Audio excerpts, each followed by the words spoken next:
శ్రీవారి లడ్డు వివాదంపై ఏపీ ప్రభుత్వం కీలక నిర్ణయం తీసుకుంది. ప్రాయశ్చిత్త ప్రక్రియలో భాగంగా రేపు తిరుమలలో సంప్రోక్షణతో పాటు మహాశాంతి యాగం చేయాలని నిర్ణయించారు. సీఎం చంద్రబాబును కలిసిన టీటీడీ ఈవో పూర్తి స్థాయి నివేదిక అందించారు.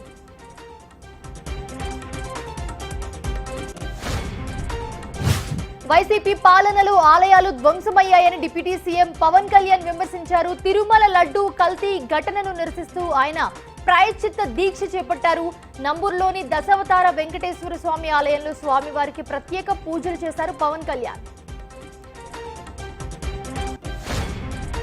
తిరుమల లడ్డు వివాదం దేశవ్యాప్తంగా ప్రకంపనలు రేపుతోంది. గత ప్రభుత్వ పాలకులపై సర్వత్రా కూడా మండిపడుతున్నారు భక్తులు. ఈ క్రమంలో మాజీ సీఎం జగన్ ఇంటి దగ్గర టెన్షన్ నెలకొంది.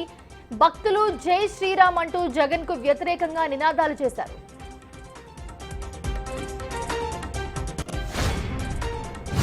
శ్రీవారి లడ్డు వివాదం నేపథ్యంలో ఏపీ దేవాదాయ శాఖ అప్రమత్తమైంది. అన్ని దేవాలయాల్లో ప్రసాదంపై ఫోకస్ పెట్టింది.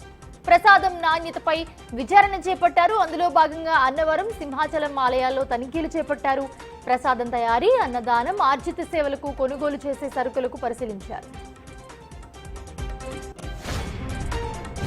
నాలా ఆక్రమించి జన్వాడ ఫామ్ హౌస్ లో నిర్మాణాలు జరిగినట్లుగా ప్రభుత్వం తేల్చింది. 14 గుంటల భూమిని కబ్జా చేసినట్లుగా అధికారులు ధృవీకరించారు. అయితే జన్వాడ ఫామ్ హౌస్ లో అక్రమాలపై బిగ్ టీవీ వరుస కథనాలు ప్రసారం చేసింది. బల్కాపూర్ నాలాలో 2.24 గుంటల స్థలం కబ్జా అయినట్లుగా గుర్తించారు. హైడ్రా మరొకసారి దూకుడు పెంచింది. కూకట్పల్లి అమీన్పూర్ లో అక్రమ కట్టడాలను నేలమట్టం చేసింది. ముందుగానే నోటీసులు ఇచ్చి కూల్చివేతల ప్రక్రియను కొనసాగిస్తోంది హైడ్రా. కాగా కూల్చివేతల నేపథ్యంలో బందోబస్తు ఏర్పాటు చేశారు. అలాగే పటాన్ చెరువులోని కృష్ణారెడ్డిపేటలో కూడా 3 భారీ భవనాలను హైడ్రా కూల్చివేసింది. Hyderabad Pocharam IT corridor PS పరిధిలో దొంగలు రెచ్చిపోయారు. ఒక ఇంట్లో 2 కోట్లకు పైగా నగదు, బంగారాన్ని దొంగలు చోరీ చేశారు. బాధితులు ఫిర్యాదు చేయడంతో పోలీసులు ఘటనా స్థలానికి చేరుకుని పరిశీలించి విచారణ చేపట్టారు. యూపీలోని కాన్పూర్ లో ప్రమాదం తప్పింది. రైలు పట్టాలపై గ్యాస్ సిలిండర్ ను పెట్టారు కొందరు దుండగులు. ప్రేంపూర్ రైల్వే స్టేషన్ సమీపంలో ఈ సిలిండర్ ను గుర్తించారు. లోక్ పైలట్ ఈ సిలిండర్ ను గుర్తించి వెంటనే పోలీసులకు సమాచారం అందించారు. అలర్ట్ గా ఉండటంతో పెను ప్రమాదం తప్పింది. అమెరికాలో మరొకసారి కాల్పుల కలకలం రేపింది.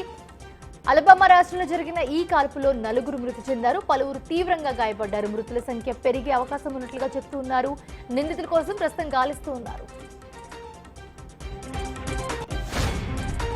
బంగ్లాదేశ్ లో జరుగుతున్న తొలి టెస్ట్ లో టీమిండియా గ్రాండ్ విక్టరీ సాధించింది. 280 పరుగుల తేడాతో బంగ్లాను మట్టి కరిపించింది. అటు బ్యాటింగ్, ఇటు బౌలింగ్ లో చెలరేగిపోయిన రవిచంద్రన్, అశ్విన్, రవీంద్ర జడేజా మ్యాచ్ విన్నర్లుగా నిలిచారు.